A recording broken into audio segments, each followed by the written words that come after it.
நீங்க அடிக்கடி தோல்வி அடைகிறீர்களா? நான் எதுக்கு இப்படி தோற்று போறேன், எல்லாரும் ஜெயிக்கிறாங்களே, என்ன மட்டும் எதுக்கு ஆண்டவரே இப்படி அடிக்கடி தோற்று போக பண்றீங்க அப்படின்னு யாராவது கேக்குறீங்களா? நீங்க பயப்படாதீங்க. நீங்க அடிக்கடி தோற்று போவதற்கு காரணம் உங்க இருதயத்தை கர்த்தர் பலப்படுத்துறாரு, உங்களை ஸ்ட்ராங் பண்றாரு. தோல்விகளை பார்த்து பழகின ஒருத்தர் ஜெயத்தை பார்க்கும்போது கண்டிப்பா நிறைகுடம் தழும்பாதுன்ற மாதிரி நீங்க பெருமைக்கு போக மாட்டீங்க. அந்த ஜெயம் உங்களுக்கு பெரிய வெற்றியா இருக்கும். ஆனா இன்னொரு விஷயம், சிலர் என்ன பண்ணுவாங்கன்னா அவ்வளவு ஜெயிச்சிட்டே வருவாங்க, ஒரு தோல்வியை பார்த்த உடனே இவங்களால அடுத்த ஸ்டெப் எடுத்து வைக்கவே முடியாது. ஆண்டவருடைய பிள்ளைகளுக்கு கண்டிப்பா இதுல நீங்க ஒரு ஞானத்தை கர்த்தரிடத்துல கேட்கணும்.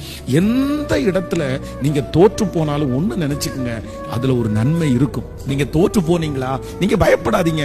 உங்களை ஜெயிக்க பண்றதுக்கு ஆண்டவர் வல்லவரா இருக்கிறார். வேதம் சொல்கிறது, நீதிமான் 7 தரம் விழுந்தாரும், 7 டைம்ஸ் நீங்க ஃபெயிலியர் ஆனாலும், 70 டைம் நீங்க ஃபெயிலியர் ஆனாலும் உங்களை மறுபடியும் தூக்கி நிறுத்துறதுக்கு ஏசப்பாவால முடியும். ஃபெயிலியரை பார்த்து, தோல்வியை பார்த்து பேசாம வேண்டாம், நம்ம விட்டுறலாம், இந்த வேலை செய்ய வேண்டாம், நம்ம தோற்று போறோம், நமக்கு ஒன்றும் வாய்க்காது அப்படின்னு நினைச்சிருப்பீங்கன்னா, இன்னைக்கு ஆண்டவர் சொல்றாரு, தோல்வியை பார்த்து துவண்டு போகாத மகளே, இந்த தோல்வி உங்களுக்கு முடிவு அல்ல, இந்த தோல்வி உங்களை நிர்மூலமாக்காது. இந்த இடத்துல தோற்று போன உடனே நீங்க இனி வாழ்க்கையிலே தோற்று போனதா அர்த்தம் கிடையாது.